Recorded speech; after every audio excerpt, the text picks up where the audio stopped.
नमस्कार। आलीदेखि थालीसम्म, गोठदेखि ओठसम्म आवाज बिनको आवाज, यो हो कृषि टेलिभिजन। हामीसँग 24 घण्टा तपाईँको साथमा किसानसँग सिधा कुरा अन्तर्गत कार्यक्रम हेलो किसानमा यहाँहरूलाई हार्दिक स्वागत छ। म हुँ असीम सापकोटा। आज पनि विविध सामग्रीहरूको साथमा यहाँहरूबाझ उपस्थित भइसकेका छौँ। कार्यक्रम अवधिभर हेरेर सुनेर साथ दिनुहोला, यो यहाँहरूलाई सुरुवातमै आग्रह गरेका छौँ। यति बेला हामी कृषि टेलिभिजनको राष्ट्रिय च्यानल मार्फत हामी लाइभमा एकैसाथ देशैभरि प्रसारित भइरहेका छौँ भने हामीलाई विभिन्न एप्सहरूबाट पनि हेर्न सक्नुहुन्छ, सुन्न पनि सक्नुहुन्छ। र हामी केही छिन पछाडि हाम्रो अफिसियल फेसबुक पेज अर्थात् कृषि टेलिभिजन एचडीबाट पनि हामी एकैछिन पछाडि प्रसारित हुनेछौँ, त्यहाँबाट पनि हेर्न सक्नुहुन्छ। यो जानकारी यहाँहरूलाई सुरुवातमै गरायौँ र हामीले हरेक विषयहरूलाई उत्तिकै महत्त्व दिने गरेका छौँ र त्यो विषयमा प्रवेश गरिसके पछाडि त्यो विषयलाई छर्लङ्गै बुझ्ने गरेर सम्भाव्यताका कुराहरू, त्यसभित्र आउने प्राविधिक समस्याहरू, चुनौतीहरूको कुराहरू पनि हामीले यहाँहरूले बुझिने गरेर बताउने प्रयास गरिरहेका छौँ अलिकति रोचक प्रसङ्गबाट। आज पनि एउटा विषय रहेको छ, हामीले अलिकति अगाडि उठाएको विषय, लकडाउनको बिचमै उठाएको विषय हो। हामीले विशेषतः पशुपालन व्यवसाय अन्तर्गत हामीले दुग्ध व्यवसायको र दुग्धजन्य पदार्थहरूको हामीले प्रयोग गरेका छौँ र यसमा लाखौँ किसानहरूको प्रत्यक्ष अप्रत्यक्ष रूपमा रोजगारसँग जोडिएको कुरा पनि छ। र लकडाउनले धेरै असर परेको छ दुग्ध व्यवसाय, गाई पालन लगायतका पशुपालक किसानहरूको लागि भन्ने खालका हामीले चर्चा गरेका थियौँ। यद्यपि आजको यो समयमा चाहिँ यो वर्षको बजेटले कतिको सम्बोधन गर्न सक्यो भन्ने खालका कुराहरूलाई आज हामीले उठाउने प्रयास, यो विषयमा गर्ने प्रयास पनि गरेका छौँ। यसका जानकार व्यक्तिहरूसँग कुराकानी गर्छौँ। यद्यपि आज हामीले सरकारवाला व्यक्तिहरूसँग चाहिँ 1-2 दिन पछाडि मात्रै जोडिन्छौँ। हामीले केही छिन अगाडि राष्ट्रिय दुग्ध विकास बोर्डका कार्यकारी निर्देशक डाक्टर राजेन्द्र यादवसँग केही घण्टा अगाडि मैले कुराकानी पनि गरेको थिएँ। उहाँहरूको कुरा के आउने रहेछ त्यसको विषयमा सम्बोधन गर्ने तरिकाले 2-3 दिन पछाडि चाहिँ मैले उहाँहरूको कुरालाई सम्बोधन पनि गर्नेछु, त्यही हिसाबले चाहिँ बोल्नेछु भन्ने जानकारी पनि उहाँले गराउनु भएको थियो। त्यसैले पनि यहाँहरूका कुराहरू आज हामीले जुन व्यक्तिहरूसँग कुराकानी गर्दैछौँ उहाँहरूले आफ्ना कुराहरू छन् भने पक्कै पनि यहाँहरूले पुर्याउन सक्नुहुन्छ र आफ्ना कुराहरू छर्लङ्गैसँग राख्न सक्नुहुन्छ। यो जानकारी यहाँहरूलाई मैले सुरुवातमै गराउन चाहन्छु। र आज हामीले विशेष गरी दुधको महिमासँग सम्बन्धित एउटा विशेष रिपोर्ट हामीले तयार पारेका पनि छौँ। रिपोर्ट हामी कार्यक्रमको सुरुवातमै राख्दैछौँ। शताब्दीदेखि नै दुग्ध पदार्थको हरेक विषयमा हामीले प्रयोग, उपभोग र उपयोग पनि गर्दै आएका छौँ र हामीले दुधको महिमाको जानकारी सहितको एउटा विशेष रिपोर्ट पनि तयार पारेका छौँ। रिपोर्टभन्दा पछाडि हामीले डेरी टेक्नोलोजिस्ट निरञ्जन तिमिलसिनासँग हामी कुराकानी गर्छौँ कार्यक्रमको सुरुवातमा। उहाँले विशेष गरी यो टेक्नोलोजीको हिसाबले दुग्धमा आत्मनिर्भर बनाउने सरकारको नीति को 3 वर्षभित्रमा नीति लिएको थियो र यो अन्तिम वर्ष रहेको छ। 3 वर्षभित्र अन्तिम वर्ष रहेको छ र सरकारको यो वर्षको जुन नीति पनि पुरा हुन सकेको छैन। त्यसैले पनि हामीले अलि टेक्नोलोजीसँग जोडिएर चाहिँ उहाँसँग कुराकानी गर्छौँ। त्यसै गरी हामीले उहाँको विषय धेरैलाई थाहा पनि हुनसक्छ, केही गरौँ र केही गराउनुपर्छ भन्ने खालका सन्देश दिने व्यक्तिहरू हाम्रो समाजमा धेरै रहेका छन्। यसमध्येमा उहाँ एउटा पेसाको हिसाबले प्रोफेसर प्राध्यापक पनि हुनुहुन्छ, त्रिभुवन विश्वविद्यालय अन्तर्गत अर्थशास्त्र केन्द्रीय विभागका उपप्राध्यापक पनि हुनुहुन्छ र ओजस्वी एकीकृत कृषि फार्मका संस्थापक हुनुहुन्छ बाबुराम कार्की। उहाँले ठुलो गाई फार्म सञ्चालन गर्दै हुनुहुन्छ गोकर्णेश्वर क्षेत्रमा चाहिँ, र उहाँको केही वर्ष अगाडि त्यो गाई फार्म जुन आगलागी पनि भएको थियो हामीले उहाँको विषयमा रिपोर्ट बनाएका थियौँ। यद्यपि उहाँले यो विषयमा पनि केही भन्नुहुन्छ, केही सरकारी तर्फबाट अन्य तर्फबाट चाहिँ केही सहयोग भयो कि भएन भन्ने कुरा पनि उहाँले पक्कै पनि गर्नुहुन्छ। त्यसैले हामीले नेपाल डेरी एसोसिएसनका महासचिव प्रहलाद दाहालसँग पनि हामी पक्कै पनि कुराकानी गर्छौँ। अलिकति डेरी क्षेत्रले धेरै नै घाटा बेहोरेको छ, डेरी क्षेत्रको धेरै समस्या छ भनेर उहाँले पटक पटक अन्य सञ्चार माध्यममा पनि भन्दै आउनु भएको थियो। आज पनि यो विषयमा के क्षेत्रमा असर परेको छ र डेरी व्यवसायहरूलाई साँच्चीकै उहाँले भने जस्तै धाराशायी अवस्थामा हो त, आज उहाँसँग पनि हामीले यो विषयमा केही कुराहरू गर्नेछौँ, छलफल गर्नेछौँ। त्यसगरी हामीले नेपाल डेरी साइन्स एसोसिएसनका अध्यक्ष टेक बहादुर थापासँग पनि हामी जोडिने प्रयास गर्दैछौँ। तर कार्यक्रमको सुरुवातमा भने जुन दुधसँग सम्बन्धित एउटा विशेष रिपोर्ट हामीले तयार पारेका छौँ, यो रिपोर्ट सुन्छौँ। रिपोर्टभन्दा पछाडि पुनः आउँछौँ, हामीसँगै रहनुहोला।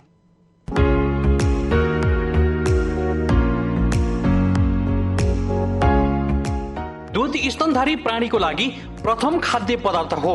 बच्चा जन्मे पश्चात आमाले दुध सेवन गराउने सर्वविदितै छ। जन्मेको 5 देखि 7 दिनको बिगौती दुधमा रोगसँग लड्ने प्रतिरोधात्मक क्षमता हुने विभिन्न अध्ययन अनुसन्धानले समेत पुष्टि गरेका छन्। जीवकोष, तन्तु तथा मांसपेशी, हाड, नसा आदि शरीर संरचनाका हिस्साहरू बन्न दुधको मुख्य भूमिका रहन्छ।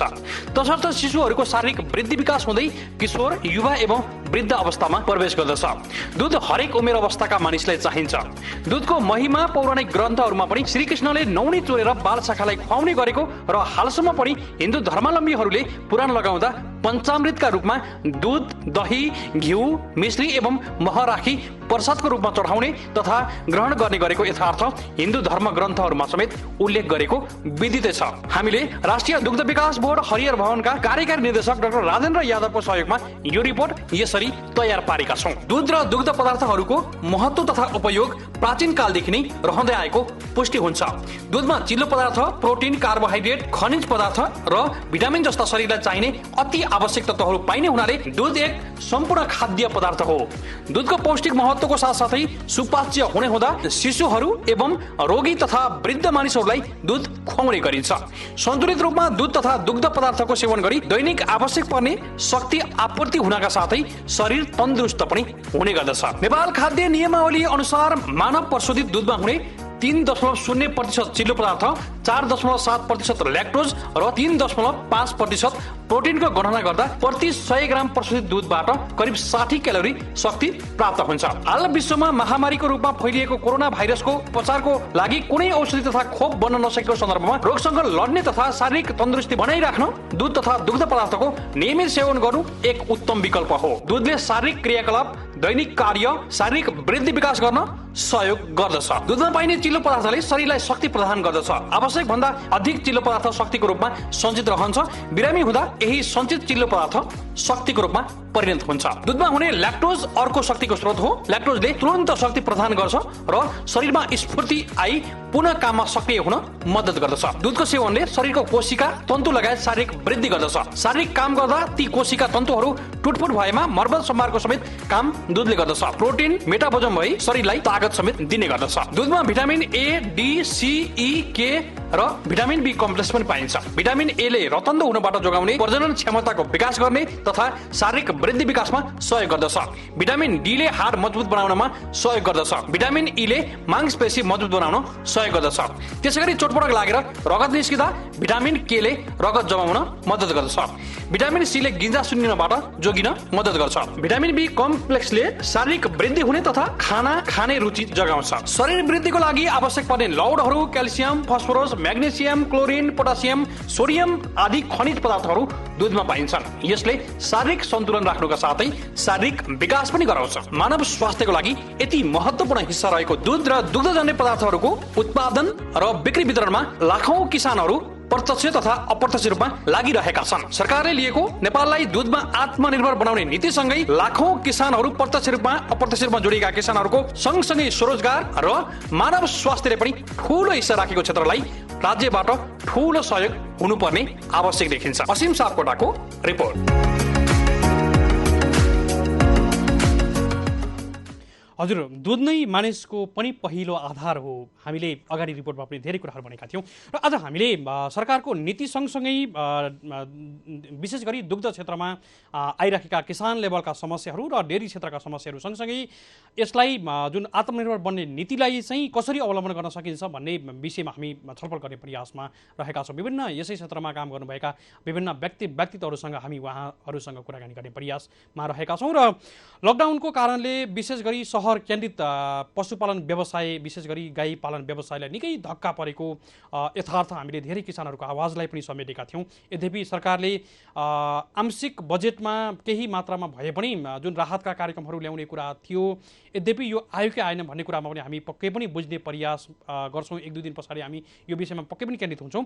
यद्यपि प्रदेश नम्बर 2 को भूमि व्यवस्था कृषि तथा सहकारी मन्त्रालयले चाहिँ जुन उहाँहरूको राहतको लागि विभिन्न पशुजन्य उत्पादनको लागि गरिएका, विभिन्न कृषिजन्य उत्पादनको लागि गरिएका कृषकहरूका समस्यालाई जुन क्षतिहरूलाई चाहिँ न्यूनीकरण होस् अथवा प्रोत्साहन होस् भनेर पनि राहतका कार्यक्रम, राहत बाँडी पनि सकेको छ। यो जानकारी हामीलाई प्राप्त भएको थियो र हामीले हिजो अस्ति पनि कुराकानी गर्न खोजेका थियौँ। यद्यपि भूमि व्यवस्था कृषि तथा सहकारी मन्त्री शैलेन्द्र शाहज्यूको मोबाइल अफ छ। हामीले हिजोदेखि टेलिफोन गर्ने प्रयास गरेका थियौँ। यद्यपि उहाँसँग नै कुराकानी गरौँ भनेर हामी जोडेका थियौँ। यद्यपि हामीले भोलिको श्रृङ्खलामा चाहिँ प्रदेश नम्बर 2 का सचिव डाक्टर विमल निर्मलसँग हामी कुराकानी गर्नेछौँ। यो विषयमा अन्य जानकारी पनि हामी पक्कै पनि गराउँछौँ र अरू प्रदेशहरूले गरेका त्यस्ता कार्यक्रमहरू छन् भने पनि यहाँहरूले पक्कै पनि हामीलाई पनि अपडेट गराउनु होला। यो जानकारी यहाँहरूलाई सुरुवातमै गराउन चाहन्छौँ र हामीले जानकारी पाइसके पछाडि पक्कै पनि हामी फलोअप गर्नेछौँ। र कृषि कर्जाको लागि बागमती प्रदेशले विशेष खालको कार्यक्रम ल्याएको छ र ब्याङ्कहरूलाई जुन कृषि विकास बैङ्क लगायतका बैङ्कहरूलाई चाहिँ एउटा किसानको लागि सहयोग हुने खालको त्यो बिना प्रपोजलको पनि कृषि कर्जा हुनुपर्छ भन्ने खालको कुराहरू पनि ल्याइराखेको छ। यो विषयमा पनि हामी पक्कै पनि भोलिको श्रृङ्खलामा अपडेट रहनेछौँ। यो जानकारी यहाँलाई गराउन चाहन्छौँ। र आज हामीले नेपालमा साँच्चीकै दुधलाई आत्मनिर्भर बनाउने सरकारको नीतिलाई चाहिँ सरकारले कसरी अगाडि बढ्नुपर्छ र किसानको तर्फबाट कसरी काम गर्नुपर्छ र विशेष गरी प्रविधि हामीले टेक्नोलोजीहरूलाई पनि कसरी प्रयोग गर्न सकिन्छ भन्ने खालका कुराहरू पनि यो विषयमा जोड्नु आवश्यक छ भनेर पनि हामीले यो विषयलाई जोडिराखेका छौँ। ठुलो भोल्युममा व्यावसायिक रूपमा पशुपालन गरेर विशेष गरी गाई लगायत भैँसी लगायतका कुराहरू पालन गर्ने किसानहरूलाई चाहिँ प्रविधिका कुराहरूसँग जोड्नको लागि पनि आजको कार्यक्रमलाई हामीले अलिकति यहाँनिर प्रविधिसँग विशेष गरी यन्त्रीकरणसँग जोडेर पनि आजको विषयलाई प्रष्ट बनाउने प्रयासमा रहेका छौँ। हामीसँग डेरी टेक्नोलोजिस्ट निरञ्जन तिम मिश्रा हुनुहुन्छ। हामी उहाँसँग कुराकानी गर्दैछौँ। निरञ्जनजी नमस्कार, यहाँलाई स्वागत छ। हेलो हजुर नमस्ते असिम सर। पक्कै पनि मैले यहाँले एउटा आर्टिकल लेख्नु भएको रहेछ 2-4 दिन अगाडि मैले यहाँको पुरै आर्टिकल पढेको पनि थिएँ। यहाँ टेक्नोलोजीको कुराहरू धेरै जोड्नु भएको रहेछ, जुन दुधलाई आत्मनिर्भर बनाउने खालका कुराहरू सँगै जोड्नु पनि भएको रहेछ। वास्तवमा यहाँले दुधलाई चाहिँ कसरी लिनुहुन्छ र दुधलाई अब हामीले साँच्चीकै सरकारको नीतिलाई अवलम्बन गरेर चाहिँ आत्मनिर्भर बन्ने खालका नीतिहरूमा चाहिँ टेक्नोलोजीको कतिको आवश्यक छ यो बताइदिनुहोस् न यति बेला। धन्यवाद सर सरको प्रश्नको लागि।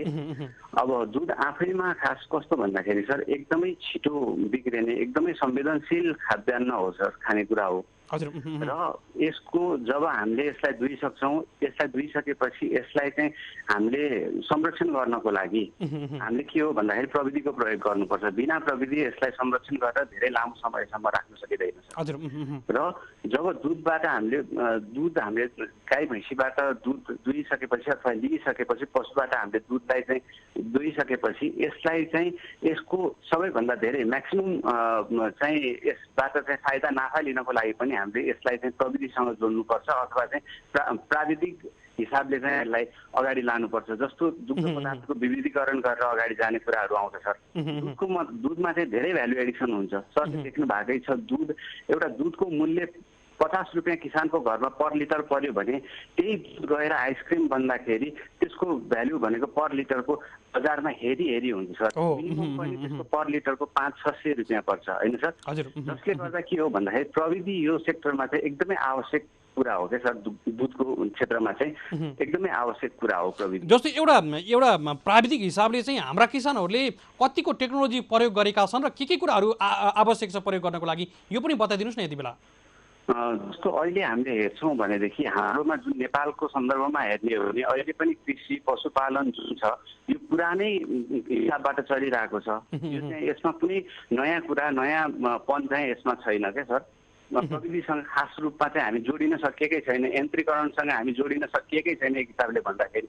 अब विदेशमा हेर्ने हो भने थोरै मान्छेहरू यो सेक्टरमा लागेर धेरै उत्पादनहरू गरिरहेका छन्। तर हाम्रोमा के छ भन्दाखेरि किसानहरूले चाहिँ यसमा जोडिन नसकेको कारणले गर्दाखेरि धेरै किसान यसमा लागे पनि त्यसले के हो भन्दाखेरि फाइदा दिन सकिरहेको छैन। अब हाम्रोमा हेर्ने हो भने जस्तो दुध दुहुने कुरामै हामी कस्तो छ भन्दाखेरि एउटा पशुपालनदेखि नै हामी चाहिँ एकदम निर्वाहमुखी हिसाबमा चलिरहेको छौँ सर। अब यसलाई चाहिँ प्रविधिसँग जोड्न सकियो भने त्यसको गुणस्तर बढाउनेदेखि लिएर त्यसबाट लिने फाइदा पनि हामीले बढाउन सक्छौँ सर। अब जस्तो अहिले हामीले नेपालको परिप्रेक्ष्यमा धेरै ग्रामीण क्षेत्र छ र पशुपालन गर्ने किसानहरू थोरै मात्रामा गर्नेहरू नै धेरै हुनुहुन्छ, व्यावसायिक रूपमा त केही मात्रै हुनुहुन्छ।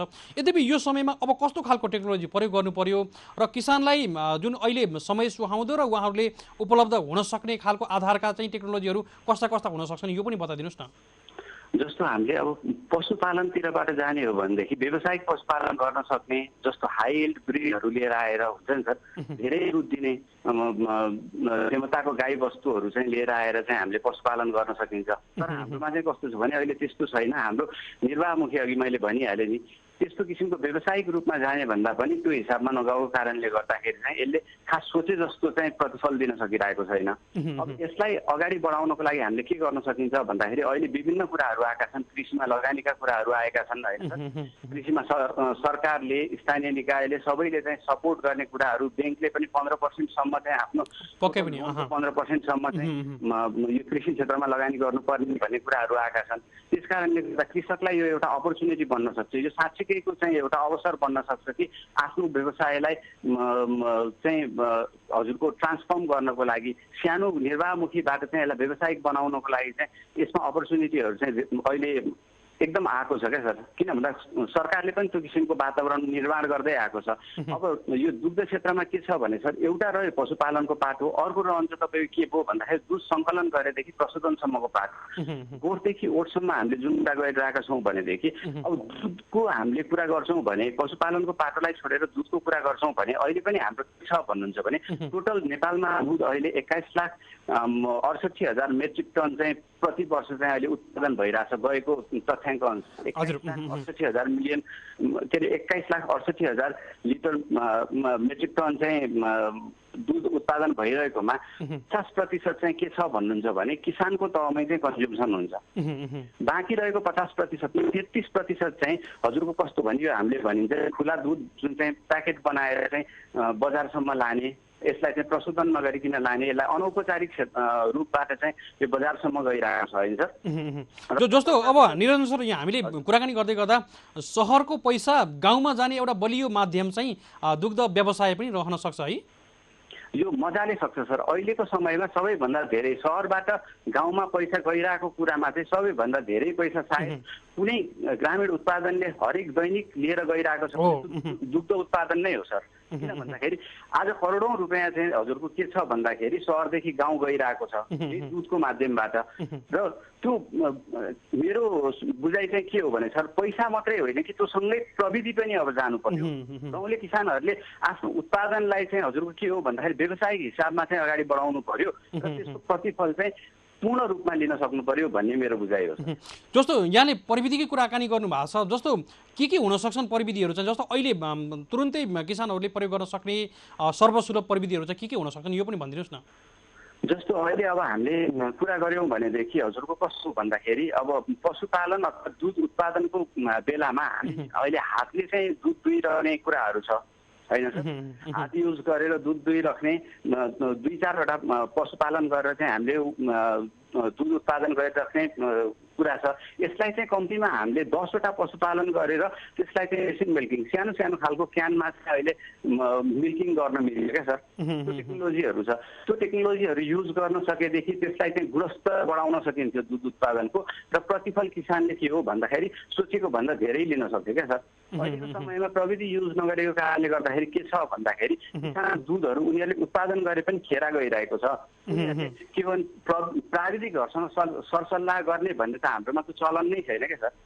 कहाँनिर भेटेरीको सेवा पाइन्छ, कहाँनिर चाहिँ यो हजुरको के हो भन्दाखेरि खाद्य प्रविधिका यो दुग्ध पदार्थको विविधीकरणको लागि कहाँनिर चाहिँ दुग्ध प्राविधिकहरूको चाहिँ सहयोग पाइन्छ भन्ने कुरा किसानहरूलाई अहिले थाहा नै छैन। त्यही कारणले गर्दाखेरि यो कुराहरूको ज्ञान चाहिँ किसानहरूले पनि लिनुपर्छ। र मैले अघि भनिहालेँ हजुरको कस्तो हो भन्दाखेरि हामीले यान्त्रिकरणमा जानु पर्यो सर। मैले भने नि मेसिन मिल्किङमा जानु पर्यो, हजुरलाई त्यसलाई चाहिँ के हो भने इन्स्ट्यान्ट चिलिङमा जानु पर्यो, 2 टाइम कलेक्सनमा जानु पर्यो दुधलाई, अनि बल्ल हामी के हो भन्दाखेरि प्रिजर्भ गरेर चाहिँ त्यसबाट चाहिँ राम्रो प्रतिफल लिन सकिन्छ। नत्र भने चाहिँ के हो भन्दाखेरि उत्पादन गरेको कुराहरू पनि बिग्रिन सक्ने सम्भावना चाहिँ धेरै भएर जान्छ। हामी अन्तिममा छौँ, आम किसान वर्गलाई केही भन्न चाहनुहुन्छ यहाँले यति बेला? मेरो आफ्नो तर्फबाट के छ भन्दाखेरि किसान वर्गहरूलाई चाहिँ, किसान समुदायमा मेरो आफ्नो रिक्वेस्ट चाहिँ के छ, आग्रह भन्दाखेरि तपाईँहरूले सकेसम्म प्रविधिमा जोड दिनुहोस्, प्राविधिकसँग सरसल्लाह लिनुहोस्। प्रविधिसँग जोडिँदा तपाईँहरूको के हो भन्दा मुनाफा घट्ने होइन, मुनाफा बढेर जान्छ, तपाईँहरूलाई फाइदा हुन्छ, घाटा हुँदैन। तपाईँहरू त्यसमा जोडिन सक्नु भएन भने तपाईँले उत्पादन गरेका चिजहरू बिग्रिएर जाने र त्यसले चाहिँ समग्र देशलाई नै घाटा हुने स्थितिको सिर्जना हुन्छ। त्यस कारणले गर्दाखेरि तपाईँहरू सबैजनाले प्राविधिक ज्ञान चाहिँ यदि यो क्षेत्रमा जोडिएर तपाईँहरूले चाहिँ दुग्ध उत्पादनमा लाग्नु छ, व्यावसायिक दुग्ध उत्पादनमा भनेदेखि कम्तीमा प्रविधि र प्राविधिकसँग चाहिँ सल्लाह गर्ने गर्नुहोस्, प्रविधिको सहयोग लिने गर्नुहोस्, तपाईँहरूलाई चाहिँ धेरै सहयोग हुन्छ। त्यति नै हो। हुन्छ निरञ्जनजी, निकै महत्त्वपूर्ण विषयमा यहाँले जानकारी गराइदिनु, हामी धेरै आभारी छौँ। यहाँलाई कृतज्ञता ज्ञापन गर्दै बिदा गर्न चाहन्छौँ। नमस्कार। धन्यवाद असिम सर र हजुरलाई पनि र क्रिस टिभीलाई पनि मेरो तर्फबाट धेरै धेरै हुन्छ, अहिले बिदा गर्छौँ यहाँलाई। हजुर, हामीले बिदा गरिसकेका छौँ। हामीसँग हुनुहुन्थ्यो डेरी टेक्नोलोजिस्ट निरञ्जन तिमिल हुनुहुन्थ्यो। उहाँले धेरै कुराहरू भन्नुभएको छ। सठिकमा भए पनि हामीले प्रविधिका कुराहरू, यन्त्रीकरणका कुराहरू चाहिँ जोड्नुपर्छ। उहाँले भने जस्तो हुन त हामीले केही मात्रामा हाम्रा परिवारहरू जुन थोरै मात्रामा पशुपालन गरेर 2 लिटर 4 लिटर अथवा 1 लिटर मात्रै दुध बेचेर पनि घरको गुजारा चलाउने धेरै त्यस्ता परिवारहरू हुनुहुन्छ। जुन मध्यम स्तर तल्लो वर्गका किसानहरूले त्यसमै जुन पशुपालन थोरै मात्रै दुध बेचेर पनि गुजारा चलाउने पनि धेरै हुनुहुन्छ। उहाँहरूलाई चाहिँ अलिकति बढी जानुहोस्, 2वटा 4वटा 10वटासम्म जानुभयो र केही मात्रामा प्रविधिका प्रयोग गर्नुभयो भने यहाँहरूलाई पनि सहज हुन्छ र अलिकति आम्दानीको हिसाबले पनि त्यो पेसा सुनिश्चित हुन्छ भन्ने खालका कुराहरू सन्देशको रूपमा दिएर बिदा भइसक्नु भएको छ। डेरी टेक्नोलोजिस्ट निरञ्जन तिमिल सिन्हाज्यूलाई विशेष आभार भन्न चाहन्छौँ। हामीसँग अन्य विषयहरू पनि रहेका छन् र हामीले अगाडि पनि भनेका थियौँ। बाबुराम कार्की उहाँ आफैमा एउटा प्रोफेसरको रूपमा हुनुहुन्छ। उहाँले लामो समयदेखि अन्य विद्यार्थीहरूलाई पढाउने काममा पनि हुनुहुन्छ। यद्यपि आफैले कृषि कर्म पनि गर्नुपर्छ, एउटा सन्देशको रूपमा काम गर्नुपर्छ भनेर उहाँले काम गर्नुभएको छ। हामी उहाँसँग कुराकानी गर्ने प्रयास गरेका छौँ। अहिले अर्थशास्त्र केन्द्रीय विभाग जुन त्रिभुवन विश्वविद्यालय अन्तर्गत यो अर्थशास्त्र केन्द्रीय विभागका उपप्राध्यापक समेत हुनुहुन्छ बाबुराम कार्की। हामी उहाँसँग कुराकानी गर्ने प्रयासमा रहेका छौँ। कन्ट्रोल रुमका साथीहरूलाई टेलिफोन लगाउनको लागि पनि मैले आग्रह गरेको छु। त्यसै गरी ओजस्वी एकीकृत कृषि फार्मका समेत संस्थापक हुनुहुन्छ बाबुराम कार्की। हामीले अगाडि पनि भनेका थियौँ र उहाँले लामो समयदेखि चाहिँ गाई पालन व्यवसायलाई संलग्न गराउँदै दुध उत्पादन गर्दै बजारमा पुर्याउने काममा पनि सक्रिय हुनुहुन्छ र शुद्ध दुध सेवन उपभोक्ताले गर्न पाउनुपर्छ भनेर पनि शुद्ध दुध विभिन्न ठाउँहरूमा पुर्याउने काम पनि गर्नुभएको छ। हामी उहाँलाई स्वागत गर्दैछौँ। बाबुराम सर नमस्कार, यहाँलाई स्वागत छ। नमस्ते, धन्यवाद सर। अहिले भन्दा दुईटै बराबर लाग्छ मेरो विचारमा चाहिँ। अहिले तपाईँलाई एउटा उपप्राध्यापकको हिसाबले सम्बोधन गर्दा खुसी लाग्छ कि एउटा सफल किसानको सम्बोधन गर्दा खुसी लाग्छ सर? म दुवै अब यतापट्टि प्राध्यापन गराउँछु, त्यसमा भन्दाखेरि उपप्राध्यापक भएँ, यतापट्टि गाई पालेको छु, किसान भएँ। तपाईँलाई जे सहज हुन्छ त्यही भन्नु होला। सर अब मैले यहाँनिर जोड्न खोजेको चाहिँ धेरैलाई एउटा प्रोत्साहन उत्साह पनि हुन्छ भनेर पनि यहाँसँग अलिकति भए पनि जोडिने प्रयास गरिराखेको छु। निकै व्यस्त पनि हुन्थ्यो साँझको समयमा पक्कै पनि। अब जस्तो एउटा व्यावसायिक रूपमा पशुपालनको सुरुवात पनि सँगसँगै गर्नुभएको छ सरले 10 वर्षदेखि है सर? मैले 10 वर्षदेखि गरिरहेको छु। ठ्याक्कै व्यावसायिक रूपमा आफै गर्छु भन्ने खालको सोच चाहिँ यहाँले कसरी ल्याउनु भयो सर? यो व्यवसाय गर्ने सोच चाहिँ थिएन, आफूले घरमा खानेलाई सोच थियो। अब गर्दै गर्दै बजारमा गइयो, बजारले चाहिँ हामीलाई यहाँसम्म ल्याइपुर्यायो भनौँ न। सर जस्तो अहिले व्यावसायिक रूपमा गाई पालन ठुलो फार्म गर्नुभएको छ, अहिले गोकर्णमा है सर? मेरो सुन्दरीजलमा छ। सुन्दरीजल। सर अहिले कतिवटा गाई पुर्याउनु भएको छ? अहिले हामीसँग साना ठुला गरेर गाईको सङ्ख्या चाहिँ 239 वटा छ। सर बिचमा आगो लागेको कारणले गर्दा पनि क्षति भएको थियो है यहाँको फार्ममा है? हामीसँग झन्डै 97वटा गाईहरू चाहिँ हामी त्यतिखेर क्षति भएको थियो। हामीले एकदम दुःखद खबरको रूपमा पनि हामीले प्रस्तुत पनि गरेका थियौँ। बाबुराम सर अब लागौँ अलिकति प्रसङ्गतर्फ। विशेष गरी नेपालमा जुन सरकारको नीति छ दुधमा आत्मनिर्भर बनाउने नीति, जस्तो अलिकति व्यावसायिक रूपमा ठुला भोल्युममा चाहिँ यस्ता खालका फार्महरू विकसित हुनु पनि आवश्यक छ भनेर पनि हामीले पटक पटक भनि पनि राखेका छौँ। अब जस्तो समग्र रूपमा गाई पालन व्यवसाय कतिको समस्या छ, कतिको सम्भावना छ, यो सरसर्ती रूपमा बताइदिनुहोस् सर आफ्नो अनुभवको आधारमा। मैले भन्दै आएको कुरा के हो भने हाम्रो पशुपालन क्षेत्रमा अथवा यो डेरी सेक्टरमा अब सबैभन्दा ठुलो चुनौतीकोमा रहेको चाहिँ हाम्रो अहिले दुधको उत्पादन लागत हाई हुनु हो। यो दुधको उत्पादन लागत हाई हुनुमा चाहिँ 3-4वटा कारण देख्छु मैले चाहिँ। एउटा चाहिँ हामीसँग चाहिँ अघि पनि सरले भन्नुभयो प्रविधिको एकदमै खाँचो छ, प्रविधि छैन अहिले हामीसित। त्यतिकै मात्रामा हाम्रो प्राविधिक जनशक्तिहरू कम छ।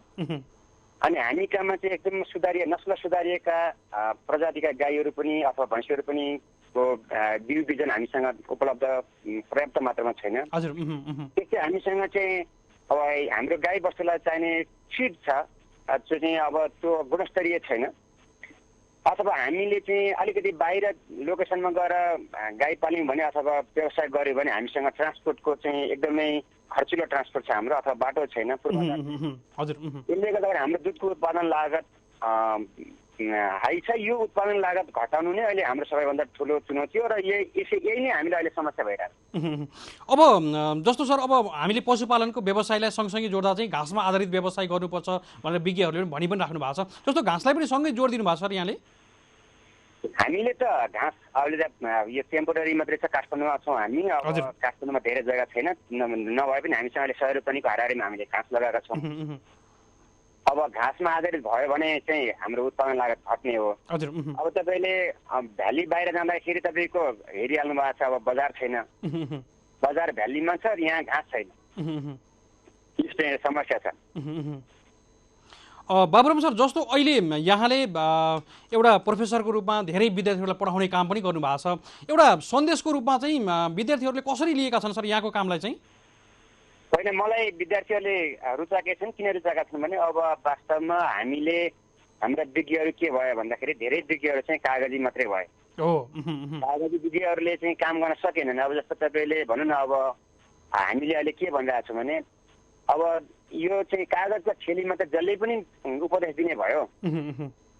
ठेलीका ठेली छन् नि, मन्त्रालयमा ठेली छन्, विभागमा ठेली छन्, रिसर्च सेन्टर त जहाँ पनि छन्। त्यस कारणले यसलाई प्र्याक्टिकल्ली कसरी गर्ने त भन्ने कुरा मैले सानो प्रयास गरेको छु र यो प्रयास गर्दाखेरि विद्यार्थीहरूले मलाई साँच्चै रियल मान्छे नै भनिरहेको छन् अहिलेसम्म।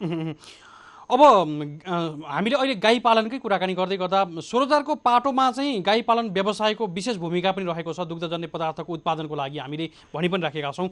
अब अलिकति सरकारको नीतिसँग पनि म कुराकानी गर्न चाहन्छु। जस्तो सरकारका विभिन्न नीतिहरू छन्, कृषि कर्जाका कुराहरू छन्, अन्य सहयोगका कुराहरू पनि छन्। यहाँले कतिको प्राप्त गर्नुभएको छ सर? यो पनि एकदमै प्रश्नसँग बताइदिनुहोस् न सर।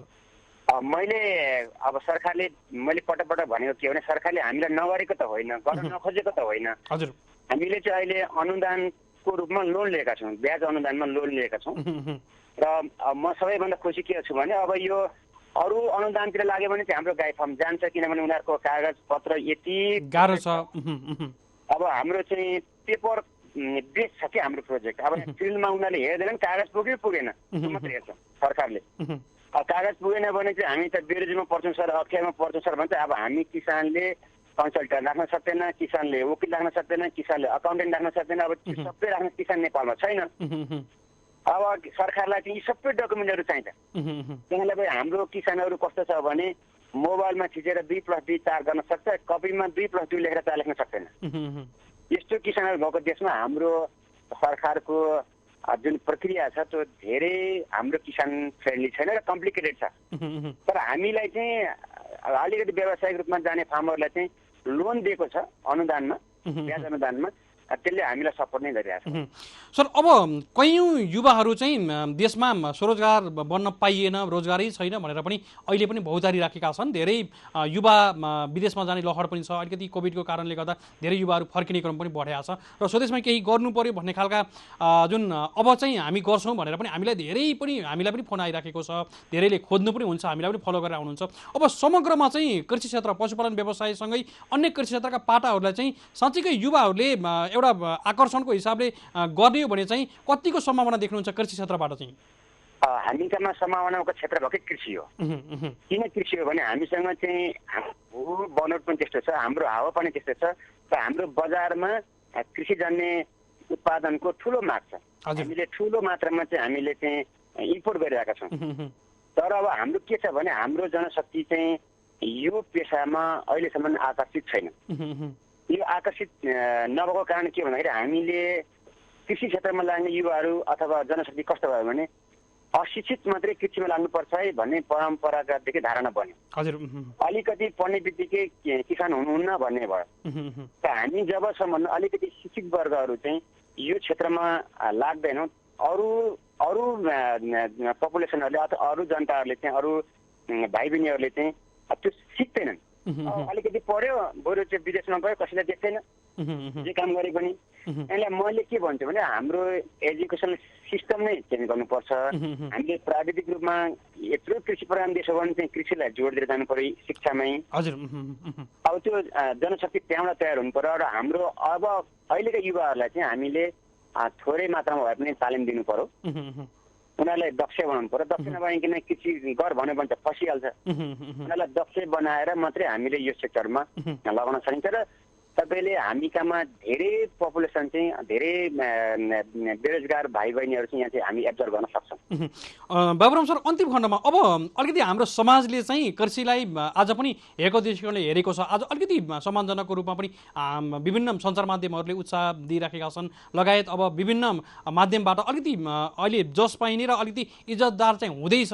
तर अलिकति समाजको हेरेको दृष्टिकोणले गर्दा पनि युवाहरूमा चाहिँ विकर्षण भएको भन्ने कुराहरू पनि एउटा तथ्याङ्कको रूपमा पनि हामीले यसलाई भन्न सक्छौँ। यद्यपि सर, यहाँले ठ्याक्कै सुरुवात गर्दा चाहिँ जस्तो पेसाको हिसाबले यहाँलाई खाँचो पनि थिएन, सुरुवात गर्दा केही त्यस्ता व्यक्तिहरूले चाहिँ यो क्षेत्रमा किन लाग्यो यस्ता यस्ता कुराहरू आएको थियो सर आरोपको रूपमा चाहिँ? मलाई त सुरुमा विश्वविद्यालयमा पढाउने भएकाले गाई पाल्दाखेरि यो खुस्केट हो भन्थे। मैले धेरैचोटि पनि भने खुस्केट हो भन्थे, यो पढाउँछु पनि भन्छ, यहाँ भर्खर पनि सोधेर बसेको छ भन्थे। तर बिस्तारो मैले आफ्नो क्षमता देखाउँदै गएपछि समाज चाहिँ परिवर्तन भयो। र म के भन्छु भने समाजलाई हामीले परिवर्तन गर्ने हो, समाजलाई हामीले चाहिँ महसुस गराउने हो, हामीले कन्भिन्स गराउने हो, समाजलाई हामीले चेन्ज गराउने हो। त्यसले हामीले अभियन्ताको रूपमा काम गर्नुपर्छ। समाजले यसलाई स्वीकार्छ। सर, अन्तिममा जस्तो सफलताको राज चाहिँ कुनै पनि काममा निरन्तरता नै हो सर, है?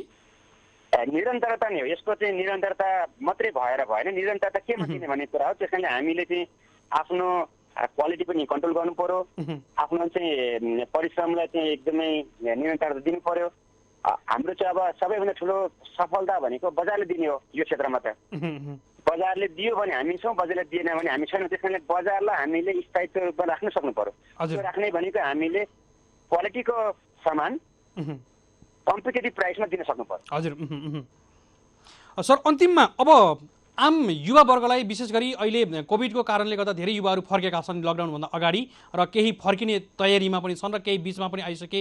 अब उनीहरूले स्वदेशमै काम गर्न चाहन्छन्, उनीहरूको लागि एउटा केही सन्देश छ सर यहाँको?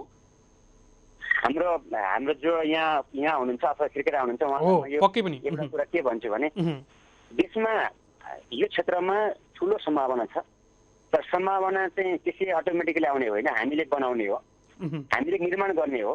त्यो निर्माण गर्ने क्रममा हामी चाहिँ पहिले दक्ष हुनुपर्छ। हामीले सिप चाहिँ लिनै पर्छ। पहिले सिप नलिकन हाम फाल्यो भने हामी डुब्छौँ।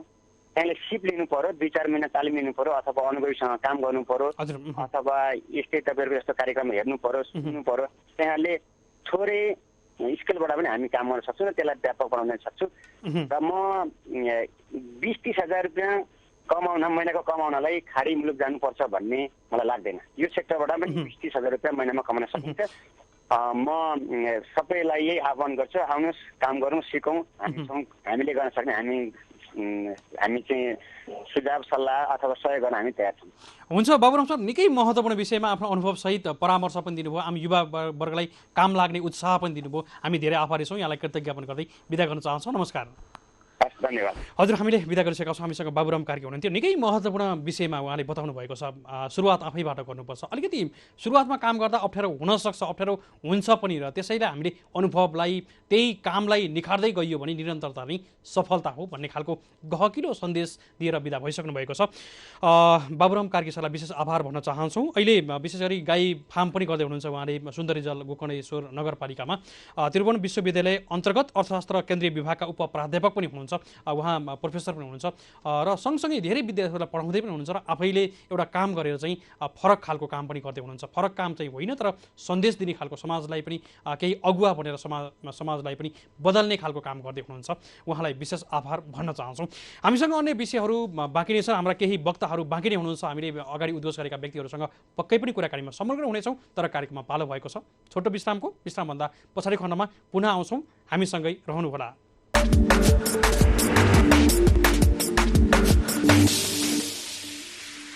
हजुर, कार्यक्रममा पुनः स्वागत छ। हामी यति बेला कार्यक्रम हेलो किसानमा रहेका छौँ। कृषि टेलिभिजनको राष्ट्रिय च्यानल मार्फत हामी लाइभमा एकैसाथ देशैभरि प्रसारित भइरहेका छौँ भने हाम्रो अफिसियल फेसबुक पेज कृषि टेलिभिजन एचडीबाट पनि एकैसाथ हेर्दै हुनुहुन्छ अनि सुन्दै पनि हुनुहुन्छ। हामीले आज विशेष गरी दुग्ध व्यवसायको कुराहरू गरिरहेका छौँ। विशेष गरी दुधलाई चाहिँ दुग्धजन्य पदार्थलाई चाहिँ सम्पूर्ण पूर्णता आहारको रूपमा पनि लिने गरिएको छ। र हामीले नेपालमा दुध व्यवसायको अवस्था कस्तो छ, दुग्ध व्यवसायको अवस्था, र यसमा हामीले उत्पादन बढाउन सकिने आधार के हुन सक्छन्, उत्पादकत्व वृद्धि गर्ने आधारहरू चाहिँ के हुन सक्छन् भनेर हामीले छलफल गरिरहेका छौँ। यसैसँग सम्बन्धित जानकार व्यक्तिहरूसँग हामी कुराकानी गरिरहेका छौँ। हामीले दुध क्षेत्रको अवस्थालाई निहाल्दै निकाल्दै गर्दा यस क्षेत्रका समस्याहरू र कोभिडको कारणले भएको लकडाउन र लकडाउन पछाडि दुग्ध व्यवसायलाई पशुपालन व्यवसायलाई परेको असरको विषयमा चाहिँ 1-2 दिन पछाडि चाहिँ यो विषयलाई समेत सम्बोधन गर्ने हिसाबले राष्ट्रिय दुग्ध विकास बोर्डका कार्यकारी निर्देशक डाक्टर राजेन्द्र यादवले पनि यो विषयमा बोल्छु भन्ने जानकारी पनि गराउनु भएको छ 1-2 दिन पछाडि। र हामीले यो विषयका विशेष गरी क्षेत्रमा आइरहेका समस्याहरू र दुध उत्पादन बढाउने खालका आधारहरू चाहिँ के हुन सक्छन्, हामीले कसरी बढाउन सकिन्छ भन्ने खालका विषयमा हामी छलफल गरिरहेका छौँ। र हामीले अगाडि कार्यक्रमको सुरुवातमा एउटा रिपोर्टबाट हामीले कार्यक्रमको सुरुवात गरेका थियौँ भने हामीले रिपोर्टभन्दा पछाडि डेरी टेक्नोलोजिस्ट निरञ्जन तिमिलिसिनासँग हामी कुराकानी गरेका थियौँ। त्योभन्दा पछाडि हामीले त्रिभुवन विश्वविद्यालय अन्तर्गत अर्थशास्त्र केन्द्रीय विभागका उपप्राध्यापक बाबुराम कार्की, उहाँ चाहिँ ओजस्वी एकीकृत कृषि फार्मका समेत संस्थापक हुनुहुन्छ। ठुलो भोल्युममा चाहिँ यो फार्मले गाई पालन गरिराखेको छ, यसका समेत संस्थापक हुनुहुन्छ। हामी उहाँसँग कुराकानी गरेका थियौँ र उहाँले भने जस्तै नेपालमा अथाह सम्भावना छ, कृषि क्षेत्रका हरेक बाटाहरू पाटाहरू छन्, यसलाई हामीले खोज्नुपर्छ। सुरुवातमा अलिकति दुःख हुनसक्छ, सङ्घर्ष हुनसक्छ, यद्यपि हामीले मजाले काम गर्नुपर्छ। हामी निखार्दै अनुभव प्राप्त गर्दै जाने हो भने चाहिँ कृषिबाट पक्कै पनि सफल बन्न सकिन्छ भन्ने गहकिलो आधारसहितको जुन सुझाव र परामर्श दिएर बिदा पनि भइसक्नु भएको छ। हामीले अन्य व्यक्तिहरूसँग पनि कुराकानी गर्ने प्रयासमा रहेका छौँ। हामीले अगाडि पनि भनेका छौँ नेपालमा डेरी क्षेत्रलाई अलिकति असर पारेको छ। हुन त दुग्ध किसान नै डेरीसँग सम्बन्धित हुन्छन्, धेरै किसानहरूका आफ्नै डेरी पनि हुन सक्छन्, यद्यपि डेरी व्यवसायीहरूलाई असर पारेको छ भन्ने कुराहरू पनि आइरहेको थियो र तिनै किसानहरूको बजार खोजिदिने काम डेरी व्यवसायीहरूले गरिराखेका छन्। र डेरी व्यवसायीहरूको छाता सङ्गठन अन्तर्गत नेपाल डेरी एसोसिएसनका महासचिव प्रहलाद दाहालसँग हामी कुराकानी गर्ने प्रयासमा रहेका छौँ, उहाँलाई टेलिफोन लगाउने क्रममा पनि रहेका छौँ। हामी त्योभन्दा पछाडि नेपाल डेरी साइन्स एसोसिएसनका अध्यक्ष टेक बहादुर थापासँग पनि हामी कुराकानी गर्ने प्रयासमा रहेका छौँ। र हामीले पशुपालन व्यवसायको सम्भावना कुराहरू अगाडिको श्रृङ्खलामा, केही महिना अगाडिको श्रृङ्खलामा पनि हामीले गाई पालनको समग्र अवस्थाहरू, गाई पालनमा लाग्नुभएका किसानहरूको आवाज पनि जस्ताको तस्तै पनि राखेका थियौँ। आज पनि हामीले अलिकति फरक पाटोबाट चाहिँ विशेष गरी हामीले अलिकति ठुलो भोल्युममा काम गरियो भने अथवा टेक्नोलोजी प्रविधिहरू प्रयोग गरेर गरियो भने चाहिँ, प्राविधिक सेवासहित हामीले सुरुवात गरियो भने अथवा तालिम लिएर हामीले सुरुवात गरियो भने चाहिँ धेरै समस्याहरूबाट हामीले समस्याहरू न्यूनीकरण हुनसक्छ अथवा समस्याहरू आउने सम्भावित समस्याहरूको बारेमा अगाडि नै अग्रिम जानकारी भयो भने त्यसबाट काम गर्न पनि सहज हुन्छ भन्ने खालका जानकारीमूलक हामीले कुराहरू यहाँहरू समक्ष गरिराखेका छौँ।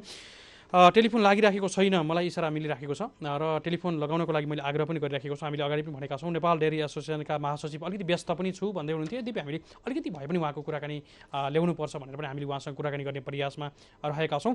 तर यति बेला भने हामीसँग नेपाल डेरी साइन्स एसोसिएसनका अध्यक्ष टेक बहादुर थापा हुनुहुन्छ, हामी उहाँसँग कुराकानी गर्दैछौँ। टेक बहादुर सर नमस्कार, यहाँलाई स्वागत छ।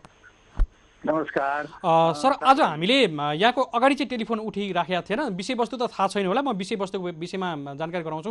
नेपालमा जुन डेरी क्षेत्रको अवस्था, दुग्ध व्यवसायको अवस्था, सँगसँगै सरकारको आत्मनिर्भर बनाउने नीति जुन 3 वर्षभित्र नीति थियो र यो अन्तिम वर्ष पनि रहेको छ, र यो दुधको व्यवसायको अवस्था र त्यसै गरी अहिले अलिकति लकडाउनको कारणले किसानहरूलाई परेको समस्या र हामीले साँच्चैकै दुधको उत्पादन र उत्पादकता वृद्धि गर्ने आधारहरू चाहिँ के हुन सक्छन् भनेर छलफल गरिरहेका छौँ। समग्र रूपमा सर यहाँले दुधलाई कसरी लिनुहुन्छ? अब यसो छ कुराजी, पहिलो कुरो कोरोनाको कुरा गर्दाखेरि कोरोनाले त तपाईँलाई के अरे विश्वव्यापी रूपमा चाहिँ अर्थतन्त्रलाई असर गरेको छ। त्यही अर्थतन्त्रभित्रको तपाईँलाई चाहिँ डेरी उद्योग भएको हुनाले यो पक्कै पनि चाहिँ असर यसलाई चाहिँ परेको छ है। र अब त्यो असरको कुरा गर्दा नेपालको लगायत बाहिरका विभिन्न देशमा तपाईँलाई चाहिँ अमेरिकामा नै तपाईँलाई चाहिँ 20,000 लिटर दुध चाहिँ तपाईँलाई चाहिँ फालेको चाहिँ सञ्चार माध्यमबाट आएको छ।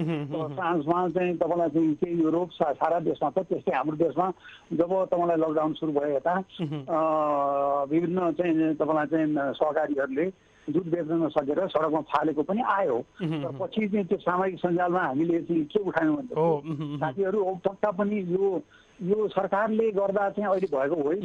अब यो त विषम परिस्थिति हो र महामारी हो, त्यस कारण विषम परिस्थिति हो।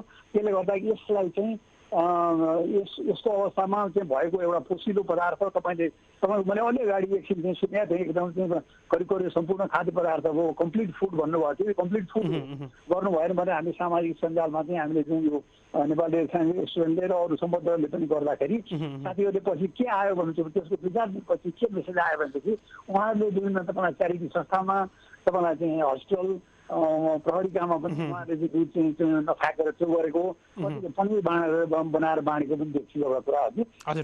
अब तपाईँले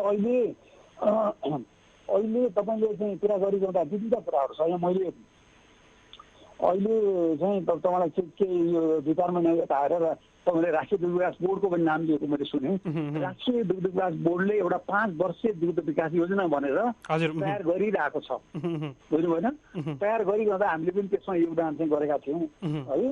गर्दाखेरि तपाईँलाई त्यसमा विभिन्न चाहिँ इस्युहरूमध्ये के छ भन्छ भने हाम्रो एउटा कुरा हाम्रो अहिले बढ्दो जनसङ्ख्या जुन छ तपाईँलाई जनसङ्ख्यालाई कहीँ पुर्याउनको लागि दुधको उत्पादन वृद्धि दर बढाउनु पर्ने एउटा पहिलो एकातिर छ हगि भने तपाईँलाई चाहिँ अर्कोतिर उत्पादित दुध चाहिँ अहिले चाहिँ अगाडि चाहिँ साथीहरूले भन्नुभयो होला हामी उत्पादित दुध मध्ये 50%मा चाहिँ 37% इन्फर्मल सेक्टर र 17% मात्रै फर्मल सेक्टर भनेको दुध सङ्कलन गर्ने, चिसो पार्ने, ढुवानी गरेर ट्याङ्करमा लगेर कारखानामा लगेर प्रशोधन गर्ने र प्याकिङ गर्ने, दही बनाउने, चिज बनाउने होइन तपाईँलाई यो चिज विभिन्न वस्तु बनाएर चाहिँ बिक्री वितरण गर्ने मखन बनाउने चाहिँ गरिरहेछ र हाम्रो चाहिँ एकातिर दुध उत्पादन बढाउनु पनि चाहिँ जरुरी छ। अर्कोतिर चाहिँ तपाईँलाई चाहिँ के भन्नुहुन्छ भने यो के अरे फर्मल सेक्टरको पनि बढाउन अत्यन्तै जरुरी छ।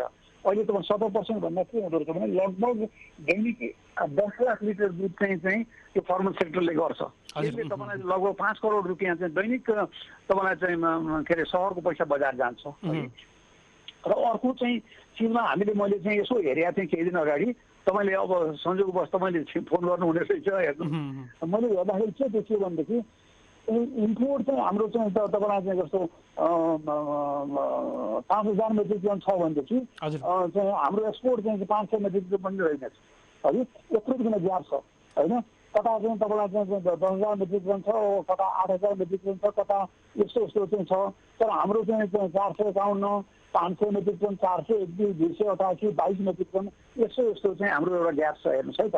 यसलाई पनि चाहिँ हामीले पूर्ति गर्नु जरुरी छ। र अर्को तपाईँले चाहिँ यो डेयरी सेक्टरको चाहिँ कुरा गरिरहँदाखेरि एउटा के छ भन्नुहुन्छ भनेदेखि गोठदेखि ओठसम्मकोमा चाहिँ हामीले दुधको गुणस्तर तपाईँलाई सुधार गर्नु अत्यन्तै जरुरी छ हेर्नुहोस् है। एउटा शुद्धताको पहिलो कुरा पनि रह्यो सर है। हजुर शुद्धता हेर्नु न एउटा हाम्रो चाहिँ एउटा समस्या दुई तिनवटा कुराहरू छ क्या। एउटा चाहिँ हाम्रो अब हाम्रो छिमेकी मुलुक भारत है जसको हाम्रो 1800 किलोमिटरको चाहिँ खुला सिमाना छ है।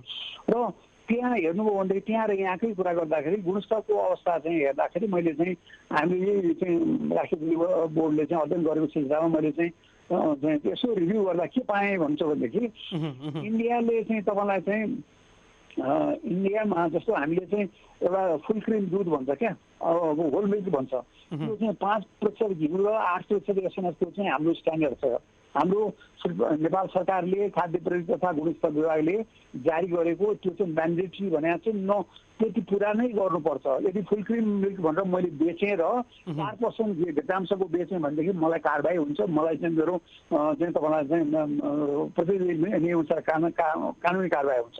तर त्यही चाहिँ दुध चाहिँ भारतमा चाहिँ अब तपाईँलाई छिमेकी पारी मुजफ्फरपुर भन्नुहोस् न त्यहाँ जाँदा त्यो दुधको न्यूनतम फ्याट चाहिँ 6% हुनुपर्छ र तपाईँलाई चाहिँ त्यसको चाहिँ जुन न्यूनतम घृताङ्क रहित ठोस पदार्थ 9% हुनुपर्छ। भन्न खोजेको के भने हामीले अहिले विद्यमान जुन दुधको गुणस्तर छ त्यसलाई पनि सुधार गर्न अत्यन्तै जरुरी छ। त्यसका लागि हामीले नेपाल डेयरी साइन्स एसोसिएसनले चाहिँ बेला बेलामा पहल गर्दै आइरहेछौँ, अहिले पनि गरेका छौँ। र यहाँलाई सायद कुनै अघिल्लो बेला मैले निवेदन गर्न पाएँ कि पाइनँ, हामीले चाहिँ तपाईँलाई चाहिँ के अरे 2 वर्ष अगाडि के अरे 75 मा चाहिँ त्यो एकपटक चाहिँ दुध बनायो भनेर मन्त्रीजीले नै चाहिँ एकदमै रिभिन गरेर बजार अनुमोदन गरेर कहाँ चाहिँ सिल पनि गर्नु भएको थियो। त्यसपछि हामीले चाहिँ एउटा गोष्ठी गर्दाखेरि पनि हामीले चाहिँ त्यो सिफारिस गरेका छौँ र आम रूपमा के भएछ त भनेर खास भन्नु छ भने जुन चाहिँ स्ट्यान्डर्ड पुर्याएर दुध चाहिँ हाम्रो दुध त के हुन्छ साकुराजी भने इलामदेखि विराटनगर आउँछ, विराटनगरदेखि काठमाडौँ आउँछ, कोलपुरदेखि तपाईँलाई चाहिँ बुटवल आउँछ, बुटवलदेखि काठमाडौँ आउँछ है। र यही गुणस्तर हुँदाखेरि हामीले 15देखि 20% पानी नै चाहिँ हामीले चाहिँ ट्रान्सपोर्ट गर्नुपर्छ। हामीले किन गर्ने होइन। र अर्को कुरा के हुन्छ भन्छु भने तपाईँलाई मिल्क होलिडे भन्ने त तपाईँले चाहिँ सायद अहिले उठ्यो पनि होला है। बढी दुध भयो भने मिल्क होलिडे हुन्छ। मिल्क होलिडे हुँदाखेरि यदि तपाईँलाई चाहिँ त्यही दुध चाहिँ 15% चाहिँ त्यसको भोल्युम कम भयो भने त 15% त चाहिँ तपाईँलाई खरिद गर्नु परेन नि। त्यो भने अब त्यो बाक्लो भयो। अर्को चाहिँ हाम्रो कहिलेकाहीँ के हुन्छ बजारमा चाहिँ मखन बढी भयो भने अहिले तपाईँलाई चाहिँ कोरोनाको कुरा गर्दा हाम्रो साथीभाइहरूले तपाईँलाई कुरा गरिसक्नुभयो होला या कुरा गर्नुहुन्छ होला। अहिले तपाईँलाई चाहिँ लगभग 1500 मेट्रिक टन चाहिँ मखन बसेको छ। त्यो त कोरोनाको कारणले। तर के हो भन्छ भने यदि दुधको स्ट्यान्डर्ड बढायो भनेदेखि 100 लिटरबाट दुधबाट चाहिँ यदि तपाईँले 2 किलो मखन बनाउनु पर्थ्यो भनेदेखि त्यो राम्रो बाक्लो दुध बेच्यो भने 1 किलो मात्रै चाहिँ बनाउनु पर्छ। त्यसले गर्दा तपाईँलाई स्टक पनि त बढेन नि, क्यापिटल ब्लक भएन। अहिले हेर्नुभयो भनेदेखि दुधको समस्या हेर्दाखेरि अब अहिले भर्खर यो हप्ताको चाहिँ मलाई थाहा छैन, त्योभन्दा अगाडि चाहिँ 2 देखि 3 हप्तासम्मको किसानको भुक्तानी गर्न चाहिँ डेरीहरूले सक्नु भएको छैन। दुईवटा कुरा, एउटा चाहिँ तपाईँलाई चाहिँ मखनको स्टक भयो, अर्को कुरा चाहिँ उहाँहरूसँग चाहिँ जुन सन्तोष दुधलाई उहाँहरूले जुन नेपालमा अहिले हाल तपाईँलाई वर्तमानमा 3टा चाहिँ धुलो पाउडर दुध बनाउने कारखाना छ। एउटा विराटनगरमा छ, एउटा चितवनमा छ, एउटा चाहिँ पोखरामा छ है। तपाईँलाई विराटनगरको दुध विकास संस्थान अन्तर्गत अनि चितवनमा चाहिँ चितवन मिल्क लिमिटेड भन्ने छ, प्राइभेट सेक्टरको नेपालको सबभन्दा ठुलो दुध पाउडर दुध बनाउने कारखाना हो है। उहाँले बनाएर त अब त्यो के हुन्छ भन्छ भने यो पाउडरको पनि म्याद हुन्छ, तपाईँलाई वर्ष दिनको म्याद हुन्छ। अब तपाईँलाई चाहिँ बनाएर 6 महिना राखिसकेपछि अब चाहिँ खपत भएन भने त त्यो त डिस्पोजल गर्नुपर्ने हुन्छ होइन। अब यी समस्याहरू छ र हामीले सुझाव चाहिँ के पनि गरिरहेको छौँ भनेदेखि अहिले जुन गभर्मेन्टले तपाईँले राहत कार्यक्रमहरू गरेका छ र खास गरेर हाम्रा चाहिँ अब देशका चाहिँ खास गरेर पश्चिमका 6 नम्बर र 7 नम्बर प्रदेशहरू जहाँ बेला मौकामा चाहिँ तपाईँहरूले भुकमरीको समस्याहरू पनि हुन्छ। अब र अहिले राहत पनि दिनु परिरहेको छ। यस्तो बेलामा तपाईँलाई चाहिँ आधा किलोदेखि 1 किलो चाहिँ सम्म तपाईँलाई धुलो दुध, milk powder, skim milk powder होइन, र तपाईँलाई आधा किलोदेखि 1 किलोसम्म या मखन या नौनी या चाहिँ घिउ चाहिँ दियो भनेदेखि हाम्रो तपाईँलाई चाहिँ स्टक पनि यताउतिर घटाउने हाम्रो स्टक पनि तपाईँलाई चाहिँ जान्छ है। त्यो बिग्रिने पनि भएन है। र अब डेरीहरूले जुन चाहिँ तपाईँलाई दुध भुक्तानी गर्न उनीहरूलाई समस्या भएको त्यो पनि चाहिँ तपाईँलाई समाधान हुन्छ। अर्को कुरो अहिले डेरीहरूले के एउटा समस्या पर्यो भन्छु भने यतिखेर चाहिँ यो कोरोना पछि भन्छु भने जब तपाईँलाई पाउडर बनायो है, पाउडर त तपाईँलाई नर्मल टेम्परेचरमा पनि राख्न सकियो, तर मखन राख्नलाई तपाईँलाई चाहिँ डिप फ्रिजिङ माइनस टेम्परेचर चाहिन्छ। त्यसलाई हामीसँग कोल्ड स्टोर छैन। मैले के थाहा पाएको छु भनेदेखि दुध विकास संस्थानले सहित तपाईँलाई हेटौडामा चाहिँ एउटा डेनिसको सहयोगमा चाहिँ स्लटर हाउस जुन मासुको कारखाना स्थापना गरेको थियो, त्यो त्यहाँ चाहिँ उनीहरूसँग चाहिँ डिप फ्रिज सायद 20-40 टनको होला, उहाँहरूले त्यहाँ पनि राखेको छ। अनि राख्ने चाहिँ कतै पनि ठाउँ भएन। अब अहिले के छ भन्छ भने अहिले अब जुन गभर्मेन्टले अथवा चाहिँ बोर्डले अथवा अरूले प्लानिङ गर्दा हामीले के सुझाव गरेका छौँ भनेदेखि जहाँ चाहिँ तपाईँलाई चाहिँ बढी उत्पादन हुने क्षेत्रमा मिल्क पाउडर चाहिँ तपाईँलाई चाहिँ स्टोर गर्ने कमसे कम तपाईँलाई 1500 देखि 2000 मेट्रिक टनको स्टोर चाहिँ बनाउनु पर्यो। र अर्कोतिर त कमसे कम तपाईँलाई चाहिँ 10,000 मेट्रिक सम्मको चाहिँ मखन चाहिँ तपाईँलाई स्टोर गर्ने ऊ चाहियो, कोल्ड डिप फ्रिजिङ स्टोर चाहिँ बनाउनु पर्यो। नत्र के हुन्छ तपाईँलाई चाहिँ यदि लो टेम्परेचर भएन भने त्यसमा मखनमा तपाईँ ढुसी आउँछ क्या। ढुसी आएपछि त्यो प्रयोग हुँदैन है। त्यो चाहिँ छ। र यहाँको अन्य कुराहरू केही छ भने भन्नु सर। एकदमै अन्तिम खण्डमा छ, मैले ठ्याक्कै यहाँको कुरा टुङ्गिने हाल्यो। अन्तिम खण्डमा केही भन्न चाहनुहुन्छ आम किसानलाई सटिकमा, एकदमै सटिकमा? फेरि दोहोऱ्याउनुहोस्। समय सकिसक्यो सर, सटिकमा केही भन्न चाहनुहुन्छ अन्तिममा किसान वर्गलाई केही सन्देशको रूपमा? किसान वर्गलाई चाहिँ यस्तो छ, किसान वर्गलाई एउटा कुरा चाहिँ हेर्नुहोस् है त, मैले अन्तिममा भन्नुपर्दा सबै किसानलाई पनि हो र व्यवसायीलाई पनि हो, सरकारलाई पनि हो, सबैलाई के भने हामी सबैले आफ्नो क्षेत्रबाट इमान्दार हुनु अत्यन्तै जरुरी छ। अब तपाईँलाई गोठबाट आउने दुधमा चाहिँ उहाँहरूले किसानहरूले राम्रो दुध चाहिँ 10 लिटर उत्पादन गर्नुभयो, राम्रो 2 लिटर दुध चाहिँ आफूले राखेर तताएर आफूले खानेर बच्चालाई खुवाउने, 8 लिटर दुधमा चाहिँ अब धुलो तपाईँलाई चाहिँ कस्टमर भयो भने पठाउने हो भने यसरी चाहिँ तपाईँलाई चाहिँ चलेन। किनभने यो दुध अर्को के हुन्छ भन्नुहुन्छ भने उहाँहरूकै परिवार नाता गोता सबै तपाईँलाई चाहिँ सहरमा खान्छन् नि त होइन। अर्को व्यवसायीले पनि के गरिदिनु पर्यो भनेदेखि इमानदार भइदिनु पर्यो। व्यवसायलाई हामीले के सुझाव गरिरहेको छौँ भने तपाईँले पनि दुधको गुणस्तर बढाउनुहोस् न, दुधको गुणस्तर बाक्लो दुध दिनुहोस् तर बढी पैसा लिनुहोस् नि। तपाईँलाई इन्डियाबाट आउने तपाईँलाई चाहिँ हेर्नुहोस्, मैले हेरेको थिएँ एउटा चाहिँ टेट्रा प्याकको चाहिँ 1 लिटरको दुध चाहिँ 170 रुपियाँ प्रति लिटरमा बिक्री भइरहेको छ। कन्ज्युमरको तपाईँलाई माग छ होइन, नभए त त्यो आउँदैन थियो नि है। त्यस कारणले हामी सबैले इमान्दार भएर गुणस्तरमा चाहिँ तपाईँलाई हामीले गनाएको दुध बजारमा दिनु भएन। दिएपछि त अब हामी विश्व तपाईँलाई अन्तर्राष्ट्रिय क्षेत्रको दुधसँग कसै प्रतिस्पर्धा गर्ने भन्नुहोस् त। पक्कै पनि धन्यवाद छ यहाँहरूलाई। हुन्छ सर, निकै महत्त्वपूर्ण विषयमा जानकारी गराइदिनु, हामी धेरै आभारी छौँ। कृतज्ञ ज्ञापन गर्दै बिदा गर्न चाहन्छौँ। नमस्कार। नमस्कार। हजुर, हामीले उहाँलाई बिदा गरिसकेका छौँ। उहाँसँग पनि कुरा अलिकति लामै भयो, समय सकिनसकेका छ। नेपाल डेयरी साइन्स एसोसिएसनका अध्यक्ष टेकबहादुर थापाज्यूलाई विशेष आभार भन्न चाहन्छु। उहाँले धेरै भन्नुभएको छ, गोठदेखि ओठसम्म पुर्याउने जुन उपभोक्ताको बिचमा धेरै जुन लेयरहरू रहेका छन् र यो बिचमा रहेका सबैबाट इमान्दारीको कुरा चाहिँ अपेक्षा उहाँले गर्नुभएको छ। यति नै काफी छ कुरा। सबै आफ्नो क्षेत्रबाट व्यावसायिक हिसाबले काम गरे पनि इमान्दार भने हामीले इमान्दारको कसैलाई कहिल्यै पनि भुल्नु हुँदैन भन्ने खालको गहकिलो जवाब दिएर बिदा भइसक्नुभएको छ। उहाँलाई विशेष आभार भन्न चाहन्छौँ भन्दै आजको लागि कार्यक्रमको समय सकिनसकेको छ। टेलिभिजनको माध्यमबाट देशैभरबाट यहाँहरू हेर्नुहुने सम्पूर्णलाई विशेष आभार। त्यसै गरी हामीलाई सामाजिक सञ्जालको माध्यमबाट हेर्नुहुने यहाँहरू सम्पूर्णलाई पनि विशेष आभार भन्दै हाम्रो विज्ञताको रूपमा रहनुभएका सम्पूर्ण विज्ञ व्यक्तित्वहरूलाई पनि विशेष आभार भन्दै कार्यक्रम हेलो किसानबाट असीम सापकोटा पनि यहाँहरूको माझबाट बिदा हुने अनुमति माग्छु। जय कृषि जय किसान, समृद्ध कृषि नेपालको साना हेर्दै गर्नुहोला कृषि टेलिभिजन। नमस्कार।